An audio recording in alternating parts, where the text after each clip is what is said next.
Tidak semua orang yang masuk ke Alas Purwo benar-benar keluar dengan utuh. Di ujung paling timur Pulau Jawa, ada hutan tua yang dipercaya sebagai gerbang dunia lain, tempat para pertapa, pelaku ilmu hitam, hingga orang-orang yang nekat mencari ilmu cepat. Ada yang mengaku melihat kota gaib, ada yang tersesat berhari-hari, padahal jaraknya dekat, dan ada pula yang masuk, lalu namanya hanya tinggal cerita. Sebelumnya, bantu subscribe, like, dan tulis amin di kolom komentar. Semoga rezekinya lancar. Amin.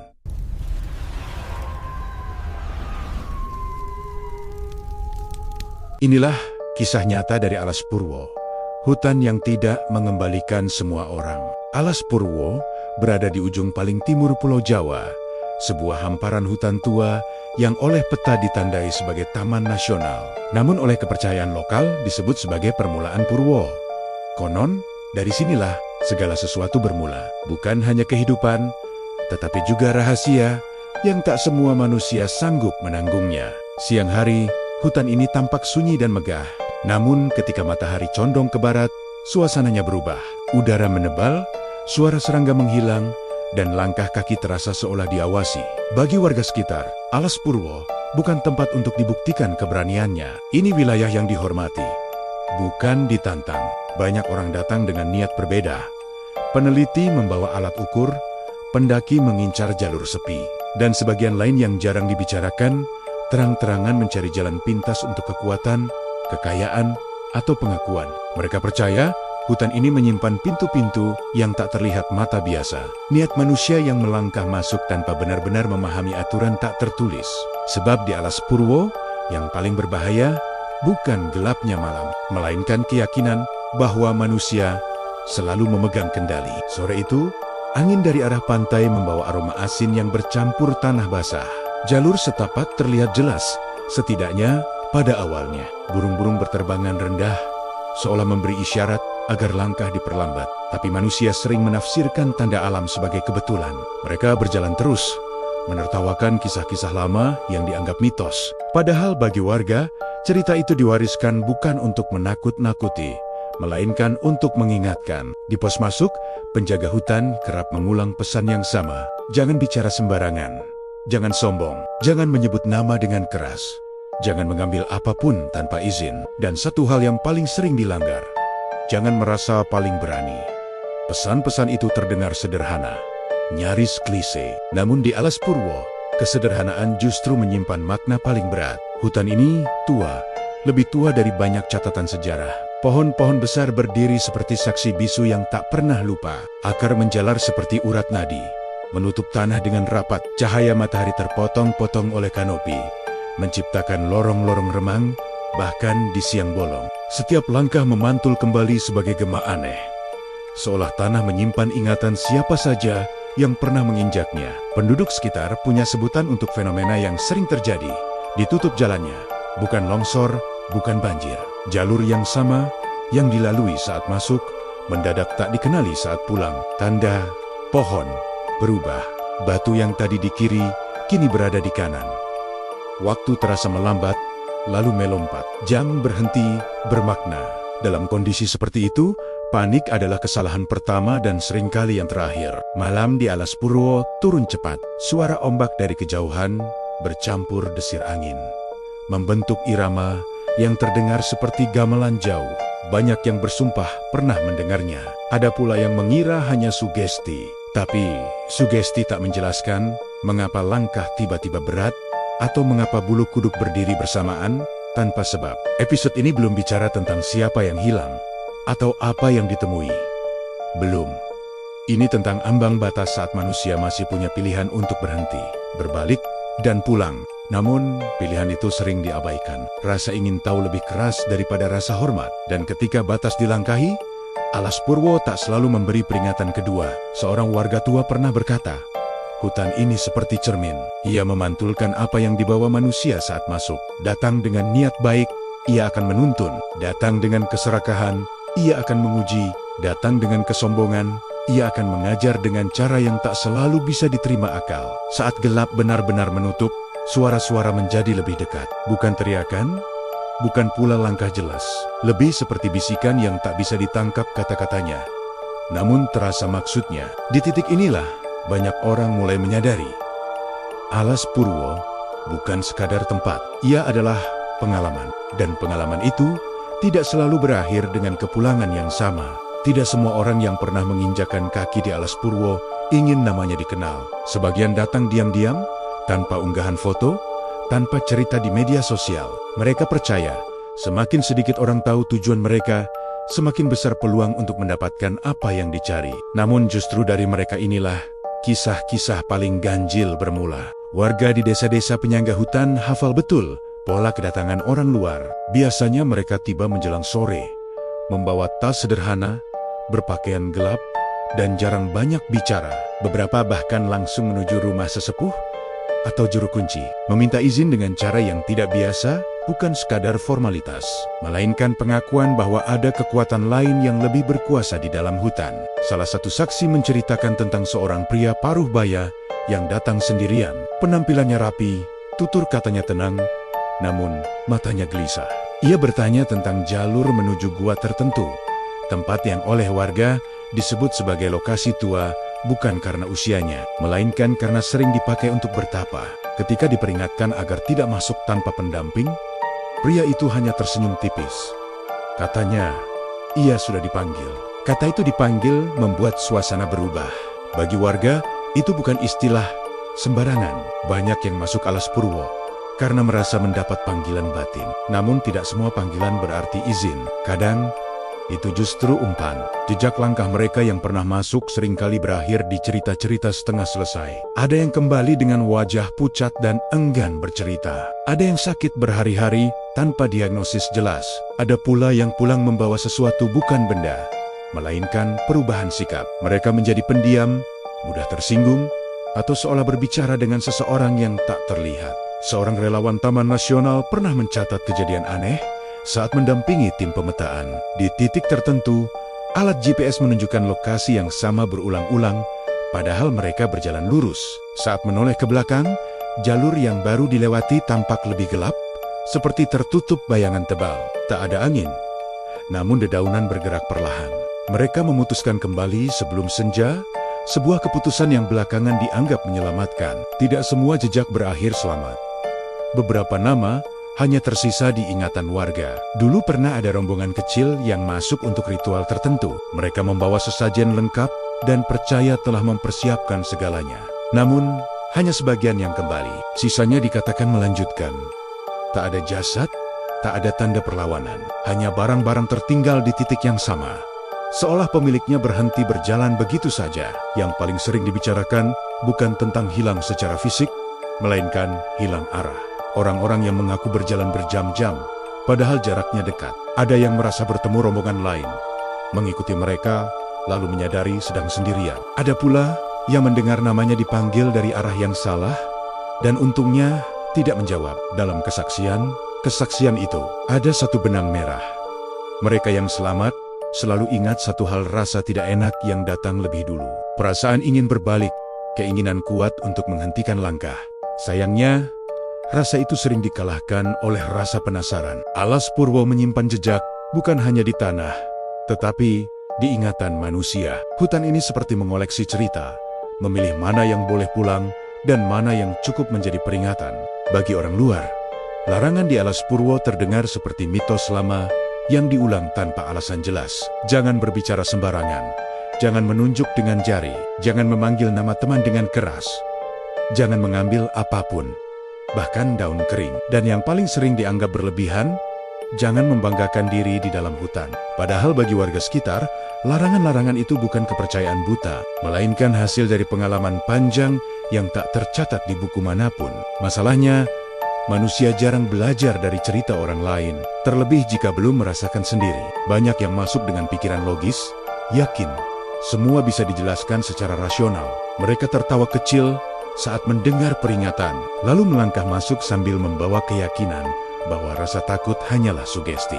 Di Alas Purwo, sikap seperti itu justru dianggap sebagai undangan. Salah satu larangan yang paling sering dilanggar adalah bicara sembarangan. Ada orang-orang yang bersiul, berteriak, atau bercanda dengan nada menantang. Mereka menganggap hutan sebagai ruang kosong yang tak punya telinga. Padahal banyak kesaksian menyebutkan, suara adalah cara tercepat untuk menarik perhatian, bukan perhatian manusia, melainkan penghuni lain yang tidak selalu ingin terlihat. Seorang pendaki pernah menceritakan pengalamannya. Ia dan dua temannya berjalan sambil bercanda, menertawakan cerita horor yang mereka dengar sebelum masuk. Tak lama kemudian, suara tawa itu terasa asing. Bukan karena takut, melainkan karena gema yang terdengar lebih banyak dari seharusnya. Seolah ada suara lain yang menirukan, terlambat setengah detik dari arah yang tidak jelas. Saat mereka terdiam, gema itu ikut berhenti. Namun rasa diawasi sudah terlanjur muncul. Larangan lain yang kerap diremehkan adalah menyebut nama dengan keras. Di Alas Purwo, nama dipercaya sebagai penanda. Memanggil nama seseorang di tempat yang salah dianggap seperti menyalakan lampu di tengah gelap. Ada kisah tentang seorang anggota rombongan yang terpisah sebentar. Temannya memanggil namanya berkali-kali. Yang menjawab, memang suara yang sama, tapi datang dari arah yang membuat langkah semakin menjauh. Mengambil sesuatu dari hutan, sekecil apapun, juga dianggap pelanggaran. Ada yang membawa pulang batu, kayu, atau benda lain sebagai kenang-kenangan. Akibatnya tidak selalu langsung terasa. Beberapa hari setelah pulang, mereka mulai mengalami mimpi yang sama berulang-ulang. Ada yang mendengar langkah di halaman rumah, ada pula yang jatuh sakit tanpa sebab medis. Baru setelah benda itu dikembalikan, gangguan berhenti. Namun, larangan paling berbahaya justru yang tidak tertulis. Merasa lebih berkuasa. Di Alas Purwo, kesombongan adalah bahasa yang paling cepat dipahami dan paling cepat dibalas. Ada orang-orang yang masuk dengan keyakinan bahwa mereka punya pelindung, ilmu, atau pengalaman spiritual tinggi.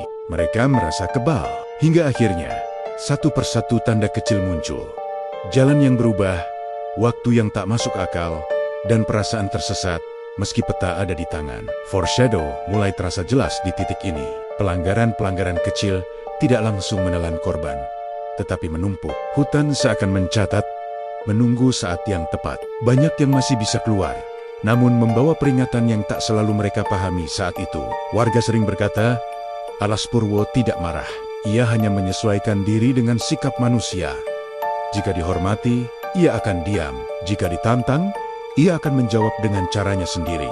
Tidak semua bagian Alas Purwo diperlakukan sama oleh warga sekitar. Ada jalur yang masih dianggap aman selama niat baik dijaga, namun ada pula lokasi-lokasi tertentu yang bahkan disebut dengan suara pelan.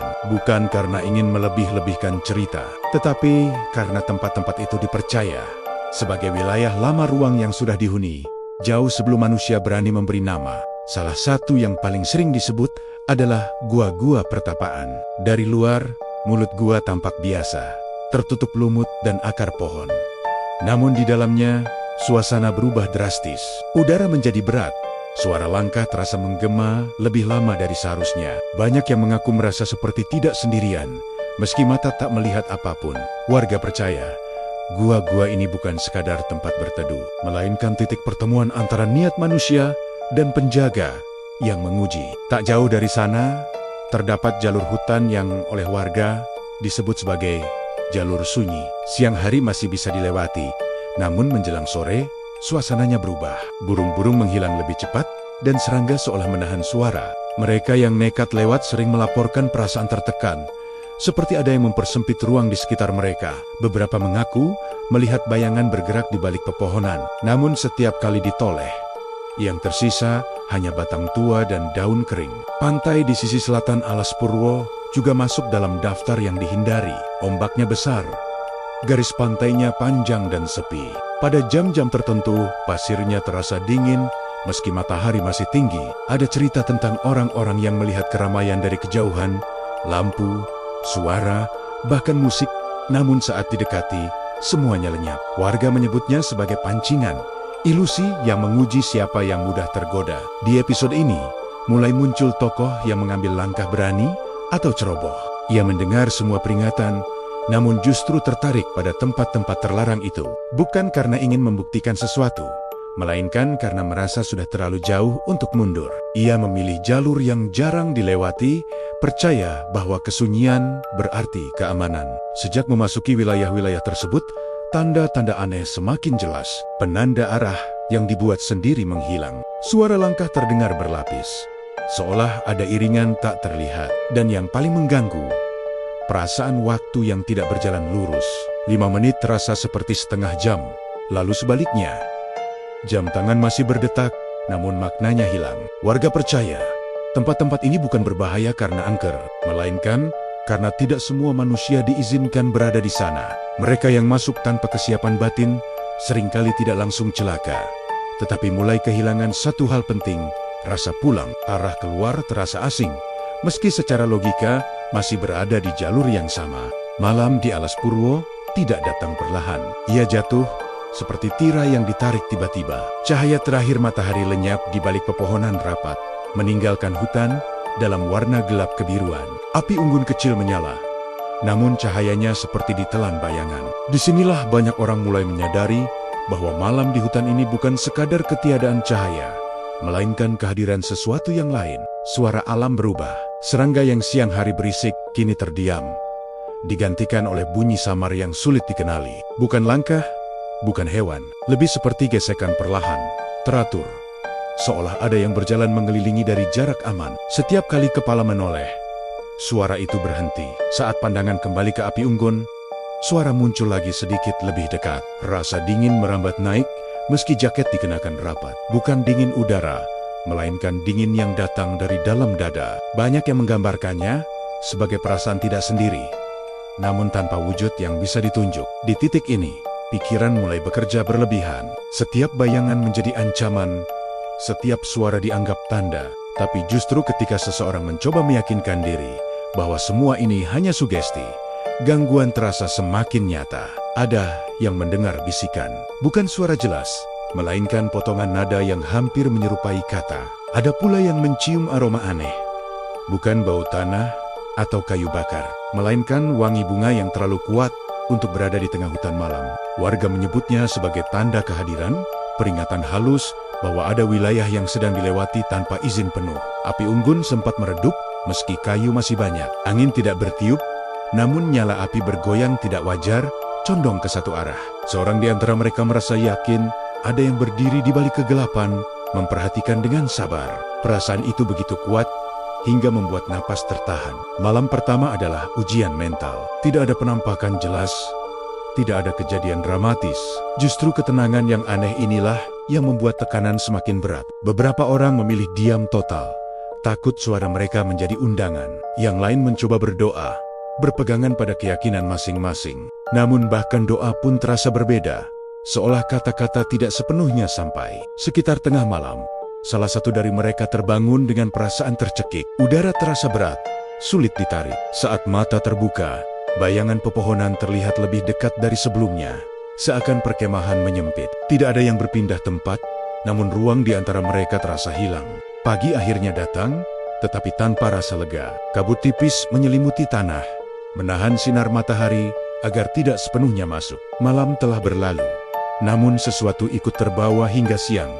Perasaan waspada tidak menghilang. Sebaliknya, ia menetap, seperti tamu yang memutuskan tinggal lebih lama. Pagi di Alas Purwo seharusnya membawa kelegaan. Cahaya matahari biasanya menjadi penanda bahwa malam telah berlalu dan bahaya berkurang. Namun pagi itu terasa berbeda. Kabut belum sepenuhnya terangkat, dan udara masih berat, seolah hutan belum selesai dengan urusannya. Langkah pertama meninggalkan perkemahan terasa ragu. Bukan karena lelah, tetapi karena arah yang biasanya jelas, kini terasa asing. Mereka mengikuti jalur yang sama seperti saat masuk. Setidaknya, itu yang mereka yakini. Pohon-pohon besar masih berdiri, akar-akar masih melintang di tanah. Namun ada detail kecil yang berubah. Tanda goresan di batang pohon menghilang. Batu besar yang menjadi patokan kini tertutup semak. Semakin jauh melangkah, semakin kuat perasaan bahwa hutan sedang menyesuaikan dirinya, seperti mengatur ulang wajahnya sendiri. Kompas menjadi sumber harapan terakhir. Jarumnya bergerak, lalu berhenti, lalu berputar perlahan tanpa arah pasti. Peta kertas masih di tangan, namun tak lagi cocok dengan apa yang terlihat. Jalur yang seharusnya berbelok ke timur justru membawa mereka lebih dalam ke hutan. Waktu berjalan aneh. Matahari terasa tinggi terlalu lama, lalu tiba-tiba condong tanpa terasa.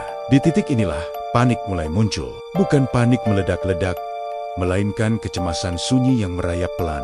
Setiap orang mulai mempertanyakan ingatan sendiri. Apakah tadi lewat sini? Apakah pohon itu memang bercabang dua? Keraguan kecil berkembang menjadi perdebatan. Suara meninggi, napas memburu, dan seperti yang sering diceritakan warga, hutan seolah merespons emosi. Langkah terasa berat, bukan karena medan, melainkan seperti ada yang menahan dari belakang. Seorang di antara mereka mengaku mendengar langkah mengikuti. Namun setiap kali berhenti, suara itu juga berhenti. Ada yang merasa namanya dipanggil, sangat jelas, dari arah yang tidak masuk akal. Untungnya, tidak ada yang menjawab. Perubahan paling mengkhawatirkan terjadi pada salah satu anggota. Ia menjadi lebih pendiam, tatapannya kosong, kadang berjalan lebih cepat, seolah tahu arah, lalu berhenti mendadak dan kebingungan. Saat ditanya, ia hanya menjawab singkat, mengatakan bahwa jalur ini terasa benar. Kata-kata itu membuat yang lain resah. Di Alas Purwo, perasaan yakin tanpa alasan seringkali bukan milik manusia sepenuhnya. Menjelang sore, mereka menyadari satu hal, jalan pulang benar-benar hilang. Bukan karena tertutup pohon atau longsor, melainkan karena tidak lagi bisa dikenali. Setiap pilihan terasa salah, setiap belokan membawa kembali ke titik yang sama, lingkaran tanpa ujung. Saat malam kembali turun, rasa lelah tidak lagi terasa seperti keletihan fisik, melainkan kehabisan harapan. Api unggun dinyalakan seadanya, namun kali ini bukan untuk menghangatkan, melainkan sebagai penanda bahwa mereka masih ada. Di tengah hutan yang terasa semakin sempit, cahaya kecil itu menjadi satu-satunya pembeda antara nyata dan tidak. Sejak jalan pulang menghilang, batas antara pikiran dan perasaan menjadi kabur. Setiap orang merasakan tekanan yang berbeda. Ada yang semakin diam, ada yang bicara tanpa arah, dan ada pula yang terlihat terlalu tenang, ketenangan yang justru mengkhawatirkan. Warga sekitar percaya, pada tahap ini, Alas Purwo mulai menyeleksi. Suara pertama terdengar dari kejauhan. Bukan langkah, bukan hewan, irama pelan, berulang, seperti ketukan kayu pada tanah. Semakin lama, irama itu mendekat, lalu berhenti di luar lingkaran cahaya api. Tidak ada yang terlihat, namun semua merasakannya. Ada kehadiran. Bukan satu, melainkan banyak. Salah satu dari mereka merasa yakin melihat sosok berdiri di balik pepohonan. Tingginya tidak wajar, tubuhnya samar, seolah terbuat dari bayangan yang lebih pekat dari malam. Saat mata berkedip, sosok itu menghilang. Namun perasaan diawasi tetap tinggal. Di titik ini, logika sudah tidak lagi menjadi pegangan utama. Kemudian, bisikan terdengar lebih jelas. Bukan suara asing, melainkan suara yang dikenal. Ada yang mendengar suara orang tuanya. Ada yang mendengar panggilan dengan nama kecil yang jarang dipakai. Setiap suara terdengar ramah, menenangkan, dan menawarkan jalan keluar. Inilah bagian yang paling berbahaya ketika ancaman tidak datang dengan wajah menakutkan, melainkan dengan rasa nyaman. Salah satu anggota berdiri perlahan, tatapannya kosong, namun wajahnya tenang. Ia mengatakan bahwa ia tahu jalan pulang, bahwa ada yang menunjukkan arah. Yang lain mencoba menahannya, namun kekuatannya seperti bertambah. Ia tidak marah, tidak melawan. Ia hanya berjalan, mengikuti sesuatu yang tak terlihat. Beberapa langkah dari api unggun, ia berhenti, lalu menoleh. Senyumnya tipis, seperti seseorang yang akhirnya memahami sesuatu yang besar. Setelah itu, ia melangkah masuk ke kegelapan. Tidak ada teriakan, tidak ada suara langkah yang menjauh. Seolah malam menelannya begitu saja. Pencarian dilakukan dengan panik, namun sia-sia. Senter hanya menerangi batang-batang pohon yang terasa semakin rapat. Suara panggilan dibatasi, takut menjadi undangan baru. Yang tersisa hanyalah rasa bersalah dan ketakutan yang tak terucap. Inilah pertemuan yang paling ditakuti. Bertemu dengan kehendak hutan itu sendiri, tidak dalam bentuk makhluk jelas, melainkan dalam keputusan yang diambil manusia saat pikirannya tidak lagi sepenuhnya milik sendiri. Pagi datang tanpa suara, tidak ada kicau burung, tidak ada desir angin yang menenangkan. Api unggun telah padam, menyisakan abu dingin dan rasa kehilangan yang belum sepenuhnya disadari. Satu orang tidak ada. Namanya tidak disebut, bukan karena lupa, melainkan karena takut panggilan itu justru membuka sesuatu yang lebih buruk. Mereka berdiri di tempat terakhir sosok itu terlihat. Tanahnya biasa saja, tidak ada jejak kaki, tidak ada tanda diseret, tidak ada barang tertinggal, seolah malam sebelumnya tidak pernah terjadi. Disinilah ketakutan berubah bentuk, dari panik menjadi keheningan yang berat. Kehilangan tanpa bukti jauh lebih menakutkan daripada kehilangan dengan penjelasan. Keputusan untuk mencari diambil dengan ragu. Mereka menyusuri arah yang diyakini sebagai jalur terakhir. Namun setiap langkah justru membawa kembali ke titik yang sama. Lingkaran itu semakin jelas, semakin sempit. Waktu terasa menekan dari segala sisi. Pagi terasa terlalu cepat berubah menjadi siang, lalu sore, tanpa ada pergerakan nyata. Beberapa dari mereka mulai menunjukkan perubahan. Ada yang berjalan terpaku, seperti mengikuti kompas batin yang tak terlihat. Ada pula yang tiba-tiba menangis tanpa sebab jelas. Yang paling mengkhawatirkan adalah rasa pasrah yang muncul perlahan. Seolah kehilangan itu sudah diterima, bahkan sebelum dipahami. Menjelang sore, sesuatu berubah. Jalur yang sebelumnya buntu terasa terbuka. Pohon-pohon tampak lebih jarang. Cahaya lebih terang. Tanpa perayaan, tanpa keyakinan penuh, mereka mengikuti arah itu. Tidak ada yang berbicara, takut satu kata saja bisa membatalkan kesempatan. Akhirnya, mereka keluar dari hutan. Bagi orang luar, itu terdengar seperti akhir yang bahagia.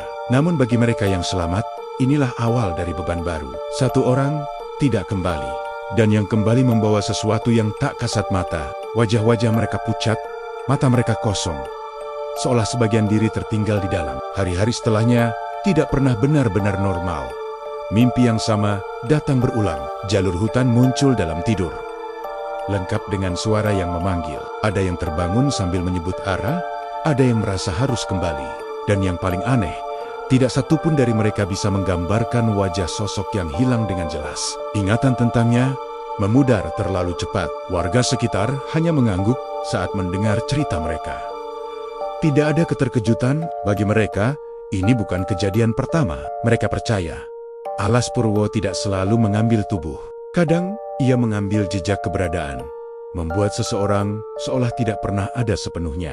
Kabar tentang orang yang tidak kembali dari Alas Purwo menyebar cepat, meski tanpa detail. Di desa-desa sekitar hutan, berita semacam ini tidak pernah benar-benar mengejutkan. Warga hanya saling bertukar pandang, lalu mulai bersiap dengan caranya masing-masing. Bagi mereka, setiap kehilangan di Alas Purwo bukan sekadar musibah, tetapi urusan antara manusia dan hutan. Tim pencarian dibentuk, aparat, relawan, dan warga lokal menyusuri jalur yang dilaporkan. Secara prosedural, semua berjalan seperti pencarian biasa. Peta dibuka, koordinat dicatat, dan area dibagi. Namun sejak langkah pertama, kejanggalan sudah terasa. Jalur yang dilaporkan para saksi tidak sepenuhnya cocok dengan kondisi di lapangan. Seolah hutan menyajikan wajah yang berbeda kepada setiap orang. Beberapa relawan mengaku merasakan tekanan aneh saat memasuki titik tertentu. Kepala terasa berat, napas memondik, dan insting menyuruh untuk berhenti. Ada yang mendengar suara dari balik semak, namun saat didekati, tidak ada apa-apa. Yang lain menemukan barang milik korban, namun posisinya janggal. Terletak rapi di tengah jalur, tidak rusak, tidak kotor, seperti sengaja diletakkan. Warga tua yang ikut mendampingi pencarian sering mengingatkan agar tidak memaksakan diri. Mereka membawa sesajen sederhana, bukan untuk ritual besar, melainkan sebagai tanda permisi. Bukan untuk memohon keajaiban, tetapi untuk menjaga batas. Menurut mereka, pencarian yang terlalu agresif justru membuat hutan semakin menutup diri. Hari demi hari berlalu tanpa hasil pasti. Tidak ada tanda jasad, tidak ada petunjuk kuat. Beberapa anggota tim mulai bermimpi hal yang sama tersesat. Dipanggil dan dibawa ke jalur yang berputar. Mimpi itu terasa terlalu seragam untuk dianggap kebetulan. Akhirnya, pencarian resmi dihentikan. Kesaksian warga memperkuat satu pola lama. Mereka percaya jika seseorang diambil oleh Alas Purwo, maka pencarian fisik seringkali sia-sia. Yang bisa dilakukan hanyalah memastikan tidak ada lagi yang mengikuti jejak yang sama. Nama korban disebut seperlunya, lalu perlahan disimpan dalam ingatan kolektif sebagai peringatan. Alas Purwo kembali sunyi, seolah tidak pernah terjadi apa-apa. Jalur-jalur yang sebelumnya membingungkan, kini tampak biasa bagi mereka yang tidak tahu ceritanya. Angin berhembus pelan, ombak selatan tetap bergemuruh, dan hutan melanjutkan hidupnya. Namun bagi orang-orang yang pernah masuk dan tidak kembali sepenuhnya, Alas Purwo tidak pernah benar-benar ditinggalkan. Warga sekitar percaya, hutan ini bukan tempat yang jahat. Ia hanya tegas menjaga keseimbangan. Alas Purwo dianggap sebagai titik awal, tempat segala niat diuji sebelum berkembang lebih jauh. Mereka yang datang dengan hormat akan diberi jalan. Mereka yang datang dengan keserakahan atau kesombongan akan dihadapkan pada cermin. Dan tidak semua siap melihat pantulannya. Kisah orang-orang yang hilang tidak selalu dibicarakan dengan suara keras. Nama mereka disebut seperlunya, tanpa sensasi. Bukan untuk menakut-nakuti, melainkan untuk mengingatkan. Di desa, cerita ini diwariskan dari generasi ke generasi sebagai pengingat bahwa ada batas yang tidak tertulis. Namun nyata keberadaannya bagi yang selamat, pelajaran datang dalam bentuk yang sunyi. Mereka menjadi lebih peka, lebih berhati-hati. Ada yang memilih tidak lagi mendekati tempat-tempat sepi. Ada pula yang membawa rasa bersalah seumur hidup. Pertanyaan tentang apa yang seharusnya dilakukan berbeda. Hutan tidak memberi jawaban. Dan mungkin memang tidak perlu.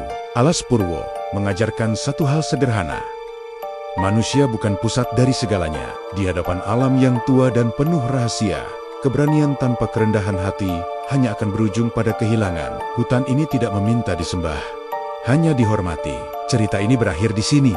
Namun Alas Purwo tetap ada, diam, menunggu. Ia tidak memanggil, tidak pula mengejar. Namun bagi mereka yang merasa tertarik tanpa alasan jelas, pesan ini seharusnya cukup. Masuklah dengan niat yang bersih, atau jangan masuk sama sekali. Karena di ujung Jawa, ada sebuah hutan yang tidak mengembalikan semua orang. Dan bagi yang kembali, tidak semuanya pulang dengan diri yang sama. Di ruang mistis, tidak semua yang diceritakan ingin dipercaya, tapi semua pernah terjadi. Sampai jumpa di kisah berikutnya.